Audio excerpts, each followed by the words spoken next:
Après de longues minutes d'attente, voici enfin la délivrance. Le moment tant attendu par ses élèves. C'est historique. Le président Félix-Antoine Tshisekedi Tshilombo visite les écoles EPE 1 et 2 du camp Tchatchi.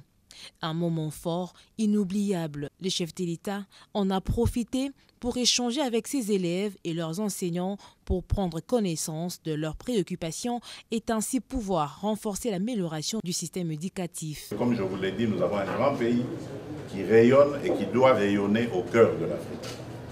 Et pour ça, on doit s'appuyer sur notre jeunesse. Voilà pourquoi nous nous impliquons pour vous former, pour que vous n'ayez aucun complexe vis-à-vis des autres, que vous soyez fiers de votre pays et que vous continuez à le bâtir avec les générations qui viendront après vous. Comme le stipule l'article 43 de la Constitution actuelle de la RDC, loin d'être un simple slogan, la gratuité des études primaires est de mise ici pour les enfants de militaires. Avec la gratuité de l'enseignement, tous les enfants vont à l'école.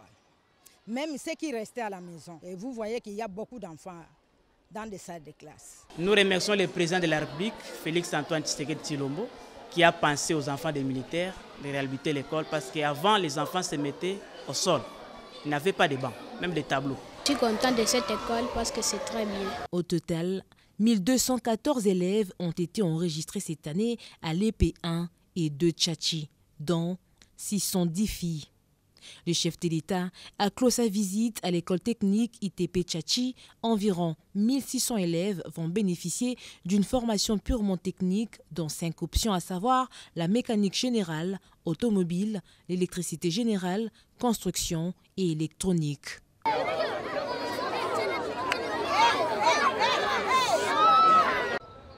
« 7h30, ils sont là pour apprendre. » Ces élèves de l'école Kamina de Yolo Nord dans la commune de Kalamou ont repris les chemins de l'école depuis le 2 septembre, date officielle arrêtée par le gouvernement. Papa est le chef de la famille. Le président de la République est venu rendre visite à ces jeunes élèves de l'école Kamina, première école officielle du pays construite en 1945. À son arrivée, le président Félix Tshisekedi était ovationné par tous les habitants du quartier sortis pour l'accueillir.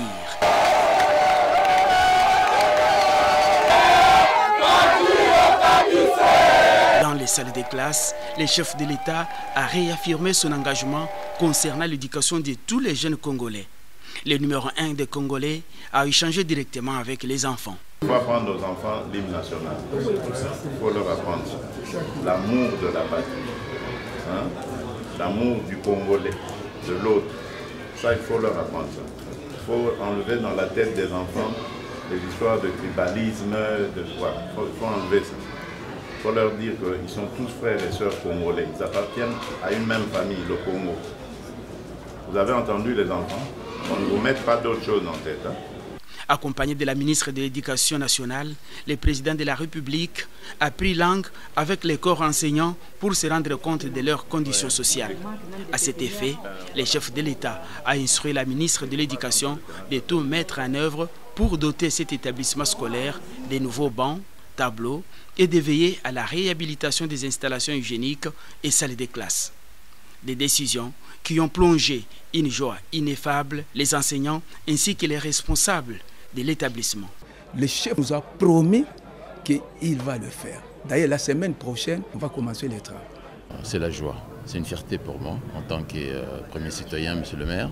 Homme de terrain et proche de son peuple, Félix-Antoine Tshisekedi Tshilombo n'hésite pas un seul instant pour palper du doigt les réalités de siens. Comme il le dit lui-même, le salut du peuple est la loi suprême. Peuple congolais de partout dans le monde, napesi bino bambote ya ebele. Mokolo mwalelo toye vraiment tout ça na bino analyse moko ya makasi, analyse moko ya mutuya, analyse moko oye komemela bino boyebi ebele par rapport ya ba situation o to ali komona na mboka na biso la République démocratique du Congo. Ya liboso tolandaki dossier ya Madame Olive Lembe Kabila oyo atalisaki na biso nyonso koloba ete force de progrès bayaki po baluka ba éliminer physiquement. Par après peuple congolais il y a eu des arrestations. Bakangi bato ebele na bana ya ba inane na bana ya 2 ans. Tolo polele na bakushi na bango. Ba memi bango la ou bakei ko sali sa procès na butu. Biso moko to yeba kite ke procès ali ko salima. Mais na procès wana ba ali ko loba na force du progrès. Na ba police bazala ki wana batalisi bango koloba ete boyeba boko bimate bo ali ko kende na prison centrale ya Makala. Donc bakateli bango déjà etumbu na maloba avant que verdict ekoya. Na kati ya maye oyo esalemi oyo ezana message moko. Oyo to comprendre ete avant koko isanzete babandaka na misisa na yango. Misisa ezali ya kobanda ko toucher baye oyo batelemaka ba défendaka pouvoir en place. Ngana benyango ezali montage pour na salir image ya pouvoir en place na ba fausse accusation. Normalement madame Olive Lembe Kabila elongo bani justice est interpellée pour na ba fausse accusation. Après maye oyo azwa sali awa kozonga na ye na Lubumbashi. Bokei na ye na Lubumbashi. Lolenge évêque Fulgence Muteba. Oyo asali saki réconciliation ya bakatange tumona Katumbi tumona Joseph Kabila. Bakoma bakatange to yebite ka Katumbi aloba Kabila aza katange te ayana famille na ye na passeport tanzanien. Mais bosangisi wana bakoma bakatange. Évêque Fulgence Muteba ayambi Olive Lembe Kabila na lolenge moko e ali kotali sa yete ke eza victoire. Osali mission e kokisami. Senel oyo chaîne monene na USA na États-Unis d'Amérique. Et le bel même sujet à madame Olive Lembe Kabila était moi si ancien président de la République démocratique du Congo, ba y a pouvoir ba jeune na bango ba meki ko kende ko éliminer physiquement. États-Unis le bel yango. C'est à vous maintenant de comprendre le lingue complot au ezala qui déjà bien planifié. Côté une délégation rwandaise de haut niveau Bazali na niveau ya Washington pour des conversations franches avec l'administration Joe Biden avant l'investiture de Paul Kagame pour un 4e mandat. Parmi maïo bakei ko solana administration Joe Biden et ali ko tourner aussi tout autour ya makambo ya Est y compris pouvoir en place. Et ana vidéo moko et ali ko circuler. Ya lo lenge membre moko ya IDPS bali ko beta e banzete na makolo ba fimbu na nzoto, il semblerait que les jeunes en question akufaki point d'interrogation. Torture ya bongo, droit de l'homme bazali wapi. Madame Olive Lembe Kabila nzambe nde mutu akojije yo. Ba Rwandais ba récupérer yango. Ba bandi ko tweeter na ba compte Twitter na bango koloba ete botala lolenge de miap ya ba kasayen ya parti au pouvoir, bali ko torturer un Katangé. Mais tandis que c'est pas la vérité, c'est un membre de l'IDPS. Événement on a créé par madame Olive Lembe Kabila. Boza la vraiment ebele ya kolanda émission oyo. Torotali Sabino lolenge kani, Dani Banza ali ko confirmer ete mokonzambo kasangisa bangonyo sona katanga a prometaki ko pesa sama lokonde persoir du Sénat. Présidence ya Sénat. Lelo toko bimisela bino na ba vidéo poto koka kosala ba analyse à partir de ba vidéo wana. De l'autre côté le Wazalendo bakei ko boma un officier supérieur ya armée rwandaise autre balancer les bino même na ba photo bokomona yango na ba écran na bino mosala côté ya ba Wazalendo et ali ko sala malolenge elongo bani. Bautaki ko pekisa au moins 147 entreprises minières chinoises évoluant dans l'illégalité dans la province du Sud Kivu. Gouverneur Jean-Jacques Apekisaki Yangouma. Et ça, les Chinois m'ont condamné par le Bakamato et le Kakamoto na Molaïté. Il y a bandaki ko continuer toujours ko exercer toujours ba maïwana. Bakangiye to ko balancer les bino vidéo bomo nande bakangiye aleli na monoko ya mwana moke. Vraiment wanande alimba maïo to ko solana bino na émission mokolo mwalelo pe to ko tali sabino communiqué de presse. La MONUSCO baliko saluer l'annonce par l'Angola d'un cessez-le-feu entre pays nini na pays nini. Total sabino document wana pour comprendre que le M23 n'existait pas. batu oyo bali ko bundisa Congo ba yebani na kombo na bango ba yebani na basome na maïnyoso oyo salemi na nzela ya mokoloto. Sans plus tarder, vraiment nzamba batela biso nyonso na pesi vraiment mbote nanga de partout dans le monde. Baye o balingaka biso na baye o balingaka biso te, nzambe abatela bino. Équilibre de la vie ezosenga ba o balingaka na ba o pe balingaka bino te. Bango nyonso bazali important car ba o balingaka biso bali kotalisa biso effort auto ali kosala nde ali ko pousser te ke balinga biso. Mais ba o balingaka biso te bali ko motiver biso nde to sala lisusu de plus. Veut dire moteme ko vimba ka se ko vimba. Vraiment nzamba zala na biso. Sans plus tarder, to banana dossier ya mai oyo matali force du progrès. Tolanda ki biso nyonso explication ya madame Olive Lembe Kabila. O bayaki pona babomae. Mais na explication ya leader ya ba force du progrès na kombo ya Antibal atali siete bango makambu ya GLM. Ezalaki kaka juste nzela bakomaki na lupango te.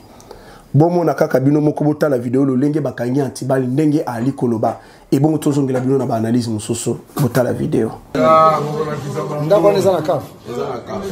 Na kafu chakani. O ya biso to vanda. Ah. Eza na kafu. Eza na kafu wa kwa jere.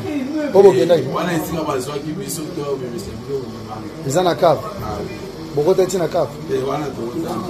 Bokota epenyo sote papa. Batro bayaki wana basoda legion bi. Bangonde babikete bino bosimba ka bilo wanda bakiti bo misala libanda. Loko anga pena zali representa ya bakombata de la télé libanda bango basimba biloko baochango libanda wana. Ote bochango asameto. Na bite bocha biloko na bango place wana. Moto bimina eloko na bango atamu kwa sate. Biloko sala ngata kafu. Kafu ya biso. Bolandi bino moko vidéo lolenge ali koloba. Makambo GLM bakomi na bango na GLM te. Mais pourquoi madame Olive Lembe Kabila a koseli bango makambo? Mais ma épée sali ba tout passe. Force du progrès. Ba ali ba e o ya parti au pouvoir. Est-ce que ezala qui est important? Na général Blaise Kilimbalimba a filmé ba balancer ba vidéo lolenge wana. Pour que balancer ba vidéo automatiquement ba tuna minoko na bango kozala IDPS. Tout cela, ce sont des gestes. Ndenge baloba, tous les gestes dans la politique et kontaka. Message ezalaki ko bebi sa image ya IDPS. Ma esali biso pasi pe mawa. Lelo tolobi to kotali sabino ba vidéo bakanga kina bana ya inane. E kamisi bino bakanga bana inane ndenge nini? Bakangi ba mama na bana ya bébé ya inane misusu ya ba 2 ans. Bana yango atela mbana tolo te me boyebi ete tozali na elanga kaka na bakushi ya pamba. Babilo kwa boisali batebele pasi mingi na mawa. Botala ba mama na bana bali ko kitsa bango na butu na mutuka ya la police. Ata transport a pamba ezala kité. Mais maître Joël Kitenge andimi ko pesa mbongo 10 000 po bakoka kofuta transport bazonga pasi mingi pe mawa. Procès et ali kosalema. Mais batebele ba yeba kité. Mais parmi les policiers mususu bali koloba na ya force du progrès bozo kende o iza suka na bino bino moko na yebi ba parents ba maman en tout cas ce que ali moboti okondima jamais ba acte boy bota la vidéo lo lenge bali ko kitana mutuka ya la police na bana ya mike ya inane bana ya 2 ans na bana misusu bali ba 5 ans voire même ba 6 ans bota la vidéo na pasi mingi na mawa ya mai o madame Olive Lembe Kabila aloki botala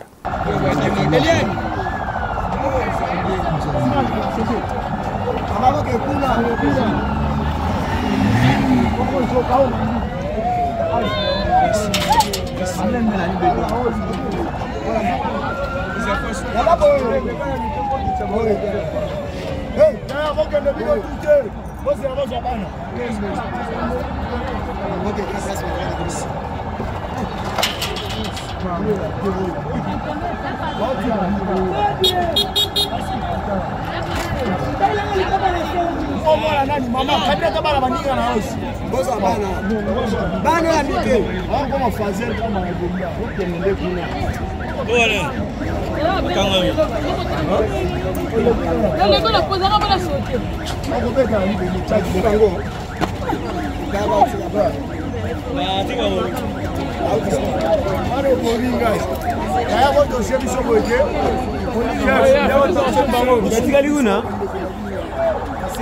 attends, maître, je suis là.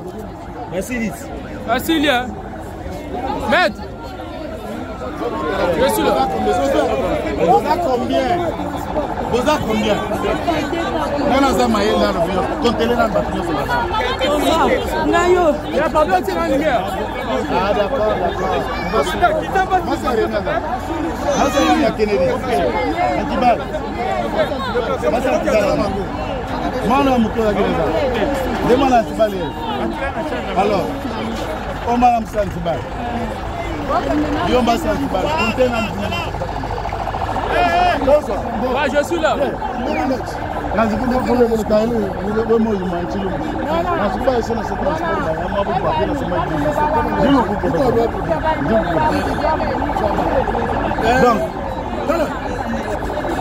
Voilà. Bon, mon vidéo de bali ko kitana bana amike. Ba bébé inane pe 2 ans. Pe bon mon vidéo. Ya ba ya force de progrès batandi si bango na mabele ba vandi pe koto bokomo na pe antibal avani na mabele. Franchement, c'est comme ça que justice est en bolaka. Justice et Ali ko juger batu en fonction ya mai oyo moto a lobby sans pour autant ba mener ba enquête bazala na ba preuve pour ba confirmer que mai oyo madame Olive Lembe Kabila a lobby ezali bosolo to ezali bosolo te. Après mai ya madame Olive Lembe Kabila Yewana aye kokende na Lubumbashi. À partir ya aéroport ya Luano. Tomoni bakei koyamba ye lokola moto ba pesa ki mission mais réussir mission. Ba yambiye lokola sauveur. Pe ba o ba yambiye.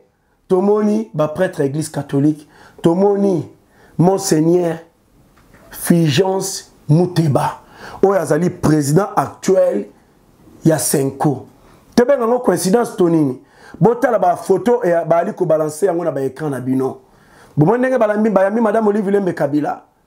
Na ba bouquet de fleurs na maboko. Botala ba prêtre catholique ndenge bazu ba yambiye. Maye ninga na kapamba te madame Olive Lembe Kabila azalaki na mission. Mission c'est de tenir l'image de l'IDPS où ils allaient partir au pouvoir. Mais nzambala la kate. Lelo madame Olive Lembe Kabila bami moni bangonde mais bayeba atabo kimi justice ya se mais justice ya likolo bakima kayango te tôt ou tard kanda ya nzambe koganga likolo na bino il ne faut pas aussi oublier monseigneur Fulgence Muteba yene mutasangisa ki Katumbi na Joseph Kabila o bakatange réconciliation ya bakatange est-ce que zali coïncidence le même Fulgence Muteba ndake iko yamba madame Olive Lembe Kabila mais tobo sanate na bobebani ya Moïse Katumbi na Joseph Kabila. Moïse Katumbi a sala vidéo aloba na biso Kabila aza congolais te. Ah, et bimana monoko Moïse Katumbi o bakinda babengama bakatange bakinda ko sala réconciliation bakatange sous la bénédiction de monseigneur Fulgence Muteba. Le même monseigneur Fulgence Muteba ayambi madame Olive Lembe Kabila. To benga coïncidence tonini. Na ebi ba o bali kolanda bakoloba est-ce que Katumbi aloba yango? Est-ce que Katumbi aloba yango? Katumbi aloba Joseph Kabila yana famille na e mobimba non na passeport zaïwa mais na passeport tanzanien. Monoko na ngai ebimi pa na ngai te mais ebima na monoko ya Moïse Katumbi. Boyo kabino moko Katumbi ndenge ali koloba. Baba na celebino vidéo boyo kande Katumbi ali ko confirmer que Joseph Kabila yana famille na e na passeport tanzanien veut dire bazaba tanzanien boyoka. Les gens qui étaient en Tanzanie, ils sont rentrés avec quelle pièce d'identité? Moi, je me pose la question. Qu'on puisse me dire, le président Kabila, quand il est venu de la Tanzanie, il avait un passeport zaïrois à l'époque. Qu'on me montre ce passeport-là. Sa famille aussi. On l'a vu dans Bloomberg il n'y a pas longtemps. Bloomberg a sorti le numéro de passeport tanzanien de membres de la famille du président Kabila. Par après, Le même bateau, bakenda ko la réconciliation ya Bakatangi. Pe Monseigneur Fulgence Muteba. Yende mutu akumbaka Mayowana.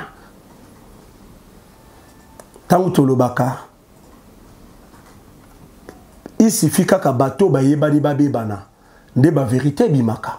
Katumbi abimisa vérité et Joseph Kabila abimisa pe ayepe vérité que Katumbi azalaka congolais te yango ba botola e passeport congolais. De Katumba kangama libanda ya mboka moya kozongeza te atala Congo na kasumbalesa. Nzambe ye moko azali. Koto totala chaîne ya monene CNL, chaîne moko ya monene na USA États-Unis d'Amérique. Et qui kolobela été moi si il y a ancien président de la République démocratique du Congo na kombo ya Joseph Kabila ba il y a pouvoir, il y a force du progrès, il y a parti au pouvoir ba kenda ki koluka ko éliminer to lo ba yango nini. Dans la politique tous les gestes comptent. Mais o esalemi eza mai o ba préparaki. Peuple congolais to tombé na piège té. Peuple congolais to tombé na manipulation té. Peuple congolais tous ala toujours soudé. Batu et belé ba ali ko vanda ko planifier ba plan. Il ne faut jamais oublier Joseph Kabila Loba. Je ne vous dis pas au revoir, mais à bientôt. Mais oya simbi siko charge. Yako bebi sa image à chef de l'État. Yako bebi sa image à parti au pouvoir. Yako créer que ba Congolais va se soulever contre le pouvoir en place. C'est Madame Olive Lembe Kabila. Mae oya zo sali. Zokane bakanga ki moko ya baye ya force du progrès. Bali ko beta yenzete na lolenge moko. To éviter baye ya auto benga ka droit de l'homme bazali wapi. Il semblerait, selon les informations, ndenge balobaka na lopoto, il paraîtrait jeune wana akati motema akufi. Vidéo ezali ma YouTube azalaka na ba exigence nae na ba vidéo mususu. Mais toko balancer yango na forme kaka ya photo et bimi na écran na bino. Bota la bino moko kaka photo oyo. Ba ebali na ba téléphone Android baza déjà na vidéo oyo. Et ça libiso passe ming na mawa. Maye ya bo étoile komona ngo na Congo. Pe na bateau bazali impliqué. Ya bobomi. Ya ba Congolais ebele na pouvoir na bango. Aujourd'hui ata sonité ba komi ba donneur de leçons. Ata sonité ba komi ba donneur de leçons. Mais kanda ya Nzambe ezali. Une délégation rwandaise de haut niveau bazali ko se retrouver na ngoga ona ali koloba na niveau ya Washington pour des conversations franches avec l'administration de Joe Biden avant l'investiture de Paul Kagame pour un 4e mandat. Na mai o bakei ko solola même tout autour il y a régime ya Kinshasa. Bakei ko funda le président Tshisekedi na administration Joe Biden. Bakei ko funda le Wazalendo na administration Joe Biden. Bakei ko lobela makambu ya Est na administration Joe Biden. Cette délégation rwandaise du haut niveau. Après Maïwana, nde bakokene na opération ya oyo ezali l'investiture de Paul Kagame pour un 4e mandat. Moma o biso bali ko ambriye biso anakati. Moma o ba Congolais mususu bali ko lala. Mais boye ba ete côté mususu bali ko tshela biso manyoko na mai. Ba sombeli biso même na banguba poso. To fongola misu pour ne pas tomber na piège. Ya ba oyo bazali na sima ya banguna ya mboka na biso. Pour ne pas tomber na piège. Ya ba oyo bazali banguna ya mboka na biso. Côté on a niveau ya Sénat ndenge na ali kotalisa bino dossier ya Sénat na kotika yango te na komemela bino toujours ba information po bokoka koyeba na Sénat makambo ali kotambola lolenge kani na Sénat évolution makambo ezali ndenge nini mokolo ya samedi babengisi batu na niveau ya Sénat élection du bureau définitif du Sénat. Les délégations de la majorité et de l'opposition sont invités ce samedi à une réunion d'harmonisation pour la répartition des postes du bureau définitif conformément aux prescrits de l'article 26 alinéa 3 du règlement intérieur du Sénat. Babengisi pona bosololi ya ba poste mususu na Sénat oyo ali ko créer makelele. Mingi pe na persoir du Sénat o to ali ko benga présidence du Sénat. Mais la présidence du Sénat to sala RRT. Mokonzi mboka RR esa le maté la présidence du Sénat. Car dauphin constitutionnel du président de la République, c'est le président du Sénat. Ce sont des choses à ne pas oublier. À l'époque où Joseph Kabila fut président de la République, Joseph Kabila n'a jamais cédé l'Assemblée nationale. Joseph Kabila n'a jamais cédé le Sénat. Car na moto na ye ayebi, dauphin na ye constitutionnel, c'est le président du Sénat. Bitumba e ali ko bundama na lolenge moko na présidence du Sénat, bambongo e chami, ba corruption ali ko salema, ba makelele par-ci par-là. Toye komona Dani Banza a sali vidéo ya koloba ete le président de la République yende a prometaki bango présidence ya Sénat avandaki na bango ebele alobi na bango présidence ya Sénat ils a réservé pour na moto na bango Sama Lokonde. Naboli na loba ete oh lobby o ali koloba makamusu fabriquer créer boyoka na bino moko na matoi na bino moko mona pe na misu na bino moko video ya Dani Banza lolenge ali kotalisa ye ke mokonzi ya mboka nde muta prometaki bango ko pesa bango persoir du Sénat. Donc veut dire présidence ya Sénat. Bolanda vidéo ya Dani Banza. De très haut niveau pour leur annoncer qu'il a apporté le choix sur notre frère et fils, l'honorable Jean-Michel Sama Lukonde. La symbolique est importante. Il s'est déplacé physiquement jusqu'ici. Et c'est ici qu'autour des notables katangais de haut niveau, des personnalités de l'UDPS de haut niveau, qu'il a de manière pédagogique expliqué pendant plus ou moins 30 minutes pourquoi il a porté le choix sur l'honorable Jean-Michel Sama Lukonde. Le chef a pris tout son temps pour expliquer son choix. C'est le choix du chef de l'État. Il l'a déclaré ici au Katanga. C'est pour ça qu'aujourd'hui je demanderai aux Katangais de rester serein et calme. Il ne faut pas s'agiter par rapport à ce que vous entendez sur les réseaux sociaux. Les gens veulent vous emmener à la faute. Parce qu'en commençant à faire des déclarations, vous allez déborder. En tentant de faire des marches, toutes ces déclarations, vous allez commettre la faute. Parce qu'on dira que vous tentez de faire du chantage au chef. Ne le faites pas. C'est le plan de nos ennemis. Vous gardez le regard rivé vers le chef de l'État. C'est lui qui nous a fait cette promesse ici à Lubumbashi. Et jusqu'à présent, nous n'avons pas d'informations contraires de sa part. Donc nous ne devons pas donner de l'importance à toutes ces déclarations.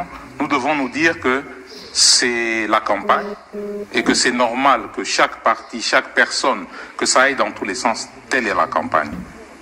Mais la parole du chef de l'État, c'est de l'argent comptant. Vous devez considérer que ce poste, vous l'avez déjà. Soyez calme, faites confiance au chef. Il a donné sa parole, il vous a respecté. Il a pris son avion et est venu jusqu'à Lubumbashi pour vous le dire. Donc, je vous demande de rester calme. Ce poste, vous l'aurez, telle est la volonté du chef de l'État. Vous savez, c'est normal. Tout le monde voudrait exercer des fonctions politiques. Bolandi vidéo. Boyoki message malam. Na memabino na moi musika pour comprendre été poste ya Sénat wana et bombi ba réalité ebele et bombi ba révélation ebele et bombi ba obstacle ebele. Kaka na message na bango ba lobi boye. L'état de santé très critique de Félix Tshisekedi bloque l'installation du bureau du Sénat. Ah? Bolandi, hein? Bolandi la kamaloba ya batu malam. L'état de santé très critique de Félix Tshisekedi bloque l'installation du bureau du Sénat.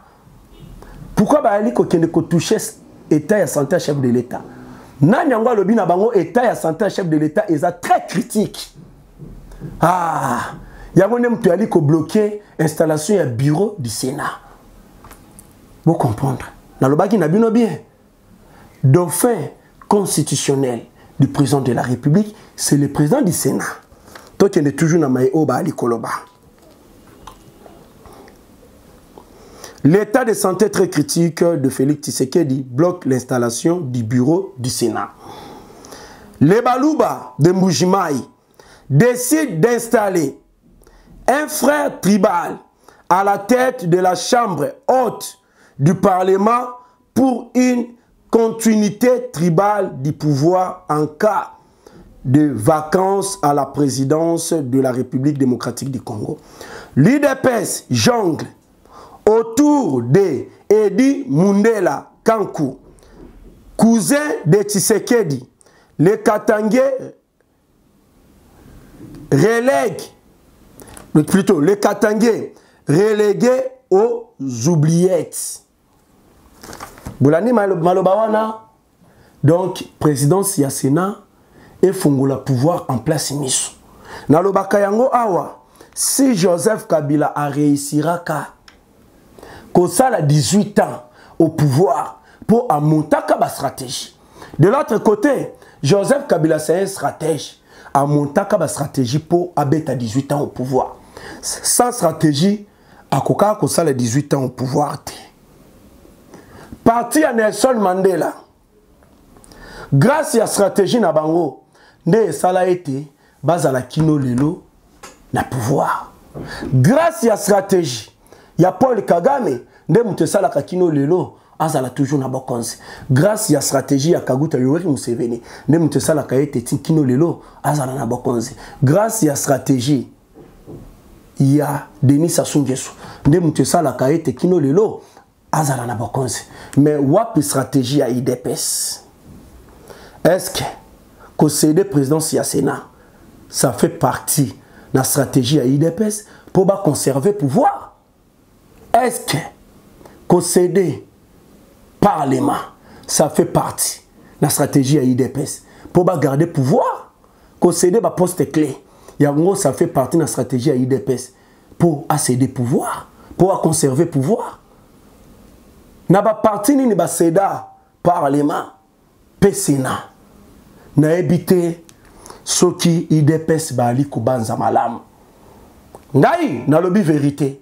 Vérité ali bokabonité na ali komona danger o ali musika. Danger wana e ali ka na ngai mo côté me ba congolais belé bali komona yango. Bande ko na biso ba diaspora bali komona yango. Bande ko na biso ba diaspora de partout dans le monde na ba commentaire na mona ka balobaka. Bo céder perchoir du sénateur. Bon, c'est une erreur grave. Cette erreur va vous coûter très cher. Est-ce que parti au pouvoir? On peut aller au ah, ngana lobby na lekani. Wana dossier ya Matali Sénat. Communiqué de presse ya MONUSCO. Après Maye Oyo et Salemi na Luanda, Oyo ali tourner tout autour de l'agression rwandaise à l'est de la République démocratique du Congo. Kagame ya sala makelele ya koloba ete ke makamba M23 est concerné ete. Eza dossier ya ba Congolais na ba Congolais. Mais na Maye Oyo se talaka ya ba M23, c'est le Rwanda ne mutakendaka na place ba M23. Maye Oyo et Salemi na Angola, na Luanda, na médiation ya Joao Lourenço. Kinshasa a délégué Baye Oyaye, tout le monde qui entre autres ministre des Affaires étrangères de la République démocratique du Congo, na équipe naïe, Bakei na Luanda. Tout est comme na Rwanda pas délégué pe ministre des Affaires étrangères naïe, na délégation au gouvernement naïe, Baye kokene na Luanda. Ngana mituni na lobby. Makambo yo Rwanda lobaka ayebi angote. Makamba ba M23 za dossier ba Congolais bango na bango. Au lieu ezala ata car M23 ba délégué ba tuna bango ba Bertrand Bisimwa ba Sultani Makenga mais boni gouvernement ya Rwanda etindi ba ministre ba kende na Rwanda pona ko kende ko signer ko poser mokoloto na bango na maye oyo etali cesser le fait so cesser le fait salimina banani na ba M23 tona Rwanda parce que la République démocratique du Congo a signé cesser le fait na médiation ya Joao Lorenzo na ba M23 le M23 tomoni bango te mais tomoni Rwanda a signé cesser le fait na banani na République démocratique du Congo donc ce qui veut dire le M23 va exister jamais. Batikala peut jamais coexister. Mais plutôt, sur l'armée rwandaise, ne bali ko agresser biso na appellation du M23. Donc le M23 c'est un coquille vide. Oh mon konzambo kalobango plusieurs fois. Mais Kagame a continuera toujours kouangana. Preuve mususu yangoyo. Na ba écran na bino botala document oyo. Ya communiqué de presse. Et ali koloba communiqué de presse ya Monisco. Bakomi likolo wana botala bakomi na mokanda ebimi liboso ya écran na bino bakomi la Monisco salue l'annonce par l'Angola d'un cessez-le-feu entre la République démocratique du Congo et le Rwanda. Bolandi na koyiro boloba olobi botala bino moko document ya communiqué de presse ya Monisco. Oh Monisco bango moko na monoko na bango baali ko féliciter Angola pour cesser le fait entre République démocratique du Congo na Rwanda. Donc cesser le fait ça entre République démocratique du Congo na Rwanda. Cela démontre na mokili mobimba que nous sommes agressés par le Rwanda. Mais eloko sikoyo et aliko sekisabiso même la France reconnaît Natangela kibino yango vaut mieux to continuer kaka koloba parce que et ali koka musa et ali ko sekisa biso lolenge bato yo bali ko sakana na ba congolais même la France reconnaît rébellion du M23 en République démocratique du Congo. L'Angola annonce un cessez-le-feu entre Kinshasa et Kigali. Publication il y a France 24. Cesser le fait entre République démocratique du Congo et Kigali. Angola déjà allait reconnaître que Ezali Kigali ne babundi saka République démocratique du Congo. Tu as dit que na bino malembe. Même France peut avant d'aki kimiate France peut alobaki. Na monoko ya France azali ko féliciter Angola document on a bungisi yango. France azali ko féliciter médiation. Il y a Joao Lorenzo, il y a cessé le fait entre la République démocratique du Congo na Rwanda. Bolo babino moko. C'est pour cela bomoni sanction il y a USA, sanction il y a Union européenne, ezali canal il y a bokumbi koma mikande ba wazalendo. Sanction wana esala nango iloko mokote. Normalement ceux qui sanctionnent les alaki honnête. Ilongo banaki ba sanctionner Kagame, ba sanctionner Rwanda puisque ce sont des militaires RDF ne bazana mabele ya Congo. Aussi c'est le Rwanda de mutekindaka ko signer ba cesser les faits pe ba adhérer kana ba trêve humanitaire. C'est le Rwanda. Mais moyen esalema ezalité car Rwanda ali kosala ye mokote. Rwanda na mai oyo ali kosala koboma ba congolais oyo Rwanda ali koboma izana sima ya bénédiction ya la communauté internationale, bénédiction ya ba occidentaux, USA et France, Union européenne ba yebi bato yo bazali na mabele ya Congo na appellation ya ba M23 izali ba militaire RDF. Preuve année au moment où bazu basengi cesser le fait bolanda je oyo Rwanda baali kosala oyo longo bani na biso to fungola miso. Guerre dans l'est de la République démocratique du Congo. Après la cité de Kindenguru qui est tombée sous M23 par RDF. Des sources locales alertent sur l'avancée de rebelles du M23 vers Nyamilima et Ishasha. Moment où yoboche mokoloto pona où tozu to bengi cesser le fait. Ba M23 ba ali ko continuer kaka ko récupérer. Après cité ya Kindenguru où etombaki na maboko ya ba M23 ba RDF ba source locale ezali ko bele la ko alerter sur l'avancée Yaba M23 vers Nyamilima et Ishasha. Wali Kolanda, notre gouvernement Boyebi Yango clairement, le Rwanda batikala jamais qu'on respecter l'engagement na bango. Il a cessé les faits. Et ben combien de cesser les faits? Oh ba meme la biso. Oh ceux qui tokebite to tomber sur la 3e ou 4e. Trêve humanitaire, est-ce que zala qui respecter et permettant qu'il n'a pas M23 va récupérer le village, la localité, peut attaquer la position, il y a FARDC ainsi que les Ouazalènes. Il faut cesser les faits et permettre les sous Kaka, Naba M23 va progresser, va récupérer la cité, va récupérer les sous va kende verts, pour récupérer Nyamilima et Ishasha. Bisomo Koto Sosola. Kotoyo, les Ouazalendo ont encore envoyé un officier supérieur de l'armée rwandaise en affaires. Les Hibou, les Ouazalendo, batindi lisusu militaire, ou azali officier supérieur ya armée ya Rwanda na lifelo.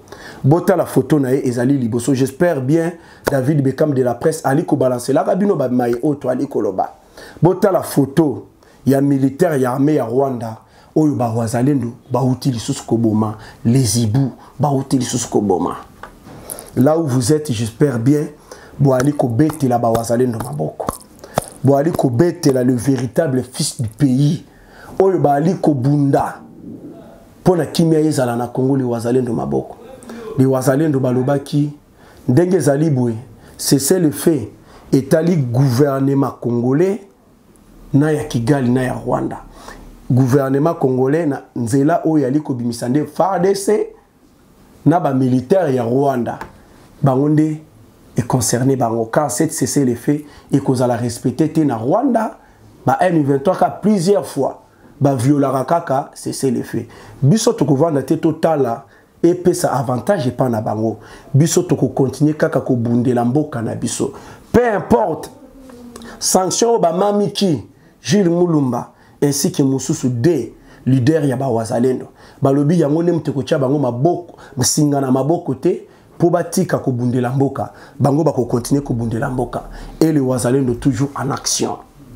Félicitations les Ouazalendo. Vous êtes du cœur. On est du cœur avec vous. Peut continuer toujours kolobela bino jusqu'à la dernière énergie.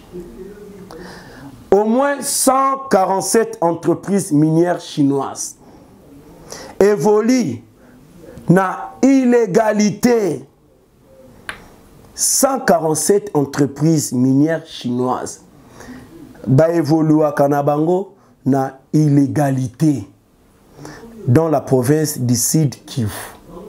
C'est par là que le gouverneur de cette province, Jean-Jacques Akweisaki Mitindo, koti kalisusu ba chinois te o bali ko évoluer na voie normalité na ba entreprise minière chinoise apekisaki total abwe chinois moko amimoni yene mtaza gangster yende azali yanke akei ko continuer kaka ko sala kaka c'est par là que la police ekangi chinois wana bali ko lobana mai oyo gouverneur alobi apekisi yo ali ko yokate bo mami kayena nukraka bota la bino moko vidéo oyo ya chinois o basu bakangi ndenge bali koma mikae kraka ali kolela na ki chinois hi bota la vidéo bino moko bongo tozongela bino tia kraka azo boya ni kwenu huko gouverneur apekisi bino bo sala lelo bokoyoka tia kraka bien akomi olela nana kotite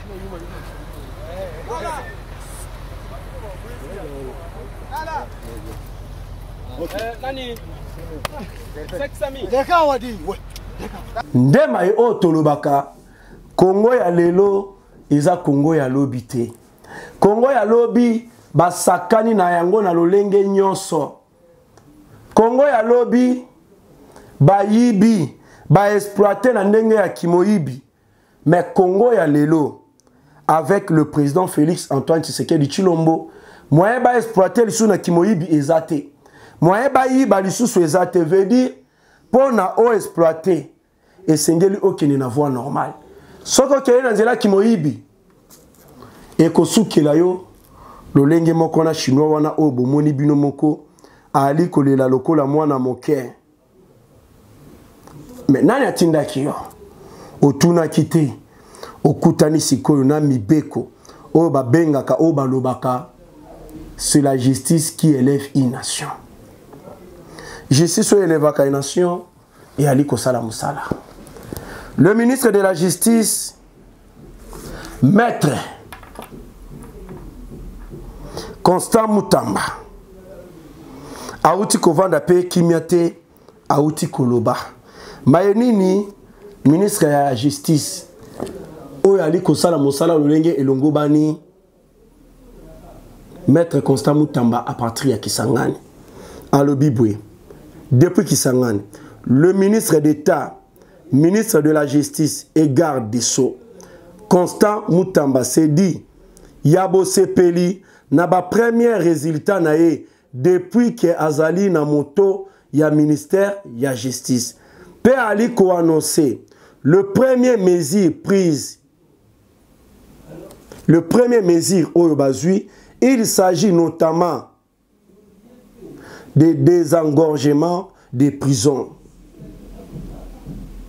Construction de nouvelles prisons et privilégier les amendes aux emprisonnements. Il a fait savoir également que la directrice administration pénitentiaire a été suspendue pour détournement présumé. À Bolandi, la directrice administration pénitentiaire a été suspendue pour détournement présumé. Constant Mutamba. Tu as dit na bosinga pe tout le monde appelle le reste ba ministre ko. Kaka Constant Mutamba na gouvernement oyo ya madame Judith Tuluka Suminwa. Tu as dit comment na kaka ministre kaka mokonde mtu ali ko yokana. Pe ali ko tali samaye oyo azwa sali banda ke azali na ministère de la justice. Mais le reste ya ba ministre nyoso bozali wapi. Soki ata 10 ba ali ko sala lolenge ministre de la justice Maître Constant Mutamba ali ko sala. Je vous assure makambo ekotambola malamu. Je vous assure ba Congolais ba kozala na esengo. Mais lokola bango bakangi maboko. Mais na monoko na bango ba ali koloba nous soutenons le président de la République Félix Antoine Tshisekedi Tshilombo.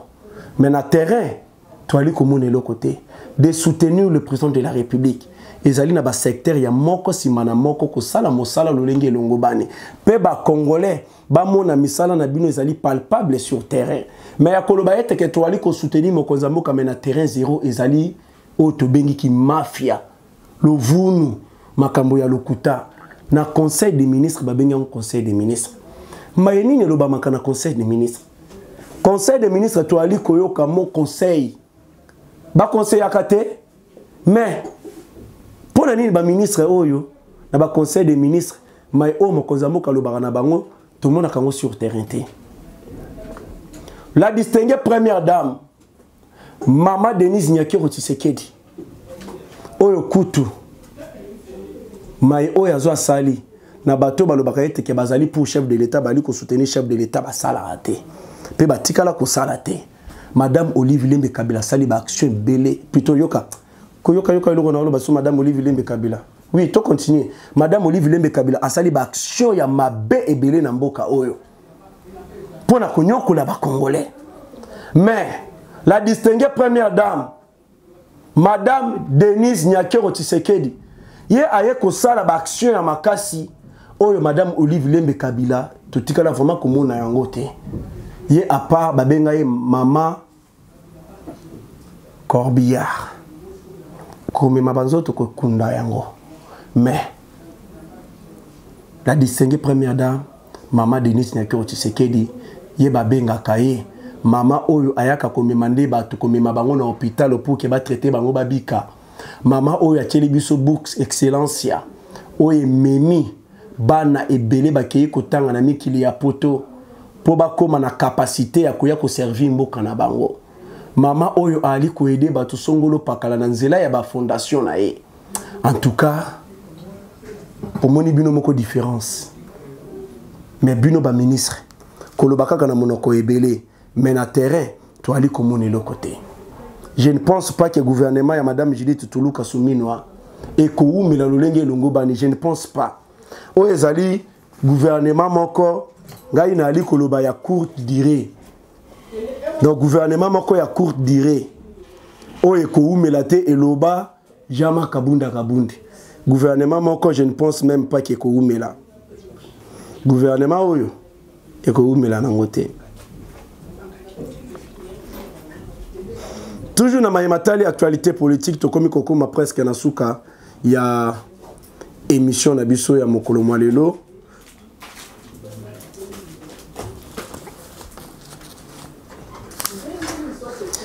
Oyo ezali site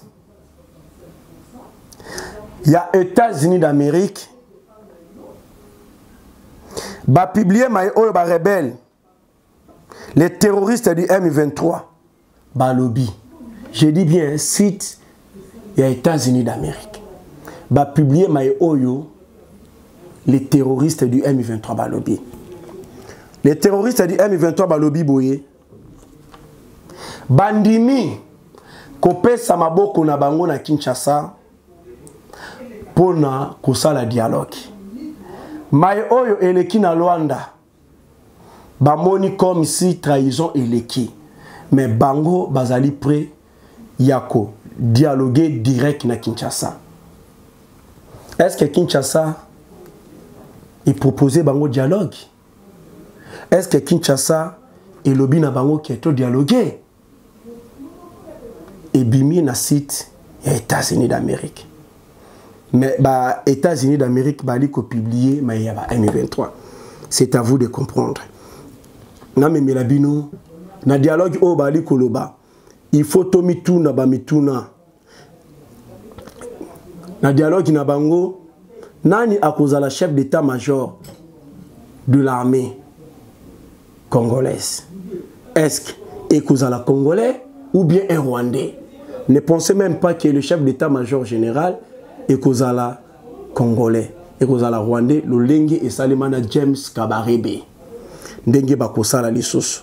Bananyo bakozala ba officier supérieur de futur officier en place na kati ya armée na biso. Est-ce que vous pensez que ekozala ba congolais de père et de mère ou bien ekozala ba touti? Ne pensez même pas que ba futur officier en place ya armée na biso ekozala jamais ba congolais mais plutôt de touti. Nani oyo akozala main noire oyo akobanda ko contrôler pays oyo akobanda ko contrôler la République démocratique du Congo bazali mibale Kagame ou bien Kaguta Yoweri Museveni. Kagame ni muta kozala main noire oyo ko contrôler mboka ka ko contrôler mboka à partir ya Paul Kagame ezali pe ko contrôler à partir ya Kaguta Yoweri Museveni pour bazali motomoko. Est-ce que ça sera la vraie libération du Congo ou le retour à l'occupation à 100% du Rwanda et l'Ouganda, comme il fit le cas avec ces 22 ans perdus pour rien? Est-ce que ekozala solo et la libération au Congo ou bien ekozala retour, il y a occupation à 100% ya Rwanda na Ouganda, comme fit le cas avec 22 ans? Oyo tolekisa. Les Congolais bososola.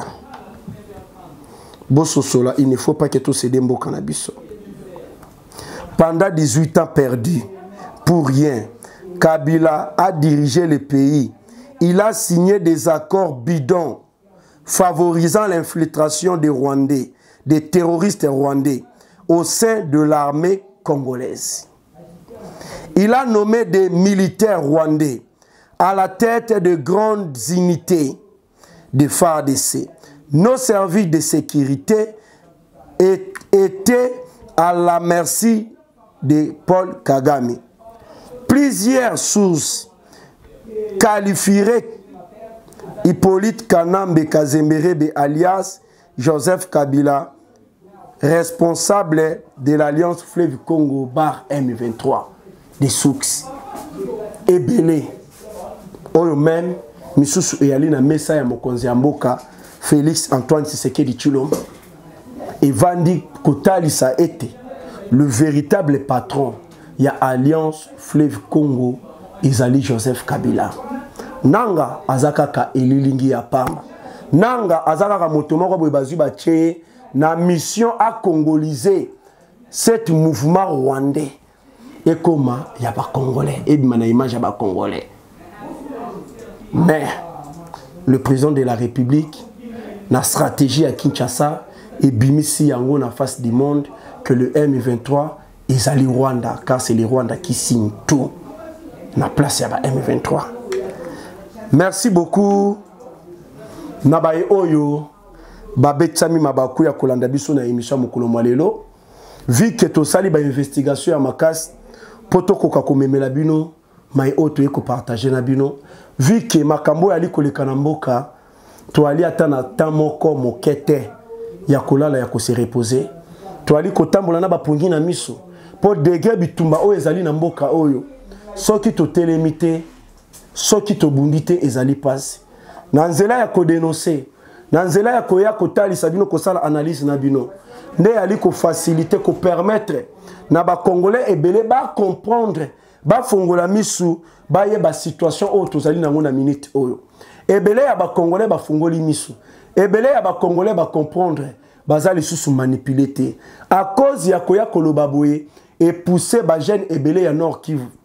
Ba kende kokota na kati ya mouvement ya bawazalendo pour babundela Congo. À cause ya ko dénoncer boye, à cause ya ko memela bino pe kola musabino, na ndenge tolekaka na ba etando ike boye, de et permettre na ba congolais ebele ba fongola misu pe ba misusu bazala manipuler par le Rwanda te.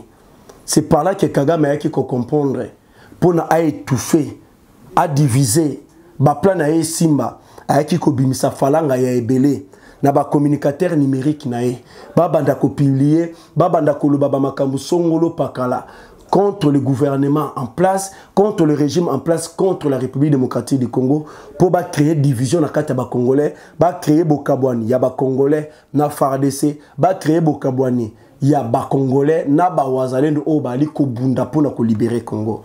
To bebisa ba plan na bango ba li ko lukabiso na ba lolenge nyoso malgré ezana ba réunion oyo e salemi ba pesi biso information ba réunion oyo je salemi ba to oyo tozi to dénonçaki au sein du parti ba ali ko sala makambu malamu te ba réunion je salemi pona koluka ko sala biso mabe ba koluka ba simba mosuni mais molimo eza réservé pona kolo mokele ba ko sala nyoso balingi na mosuni mais na molimo bali na pouvoir na yango te. Le Dieu tout puissant o asalanga congolais o apesanga mboka Congo yene mutapesinga énergie yene mutapesinga bonne santé yene mutapesinga bwanya ya koleka kubundela mboka nanga eza lisumu te ba ope ba lipe ko lingela biso boule po ba éliminer biso ba e ba eteke bango pe bazali mabanga te na mokili biso nyoso tozali balekinzela suka na biso ezaka kana mabele to uta mabele to kozonga na mabele to lembate to bunda pona Congo nzamba zali na biso numéro nanga ebimaka na C ya émission kombo ebele bali kotuna kombo bae o baebi pe kombo baebi bae o baebi te bali kotuna kombo puisque bakoma ko benga ngai Monsieur Africa Cool kombo nanga ezali Abdul numéro nanga ezali na wana plus 243 89 60 77 556 plus 243 89 60 77 556. Merci beaucoup tout le monde. À la prochaine. Que le bon Dieu vous bénisse. Que le bon Dieu bénisse la République démocratique du Congo. Bye. Africa cool, et abena cool, Africa cool, abena cool, le quoi cool matopi. Enfin toujours,